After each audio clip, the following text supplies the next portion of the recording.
Raji, doctor Murali உனக்கு தெரியும் இல்லையா? தெரியுமே, உங்க ஃப்ரெண்டு தானே, மெட்ராஸ்ல இருக்காரு. என் கிளாஸ்மேட் பாவன். அவனுக்கு ஒரே பையன், இஸ் ஆல்சோ டாக்டர். அவனுக்கு ஒன்ன நிச்சயம் செய்யணும்னு டாக்டர் முரளி எனக்கு லெட்டர் எழுதிக்கிறார். அந்த பையனுடைய போட்டோ கூட எடுத்துக்கிறார். பாக்கறியா? எனக்கு கல்யாணம் வேண்டாம் ராஜி. நான் உன்னை கட்டாயப்படுத்துறேன்னு நினைக்காதம்மா. இந்த மாதிரி இடம் கிடைக்கிறது அபூர்வம்.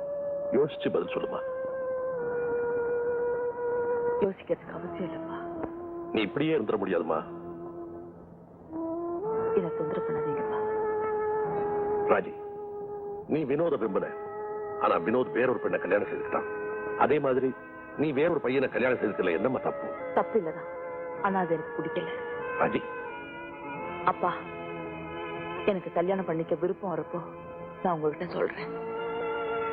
ஆல்ரைட், இனிமே உன்னை தொந்தரவு பண்ண மாட்டேன்.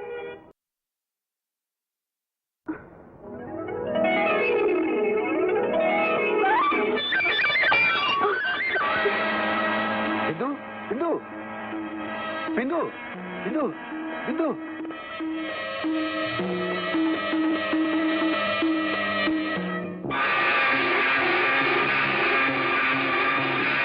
அம்மா, சீக்கிரமா மேல வாங்க. பிந்து பிந்து என்னம்மா? பிந்து என்னம்மா ஆச்சு? என்னடா என்ன ஆச்சு? காபி கொண்டு வரும்போது மயங்கி விழுந்துட்டாப்பா. பிந்து பயப்படாது, நீங்க எல்லாம் அப்படி கொஞ்சம் போயிருங்க. நான் பிந்துட்ட தனியா பேசணும். சரி வா.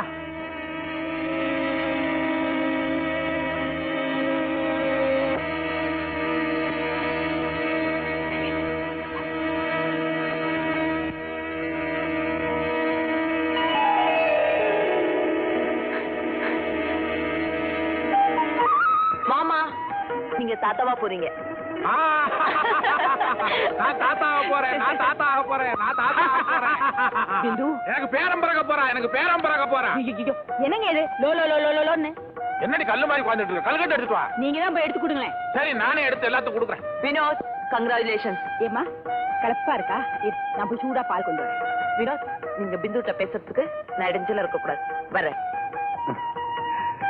பிந்து, கொஞ்ச நேரத்துல நான் பயந்தே போயிட்டேன். இந்த நல்ல செய்தி உங்க அம்மாவுக்கு போன் பண்ணி சொல்லிட்டு வரேன்.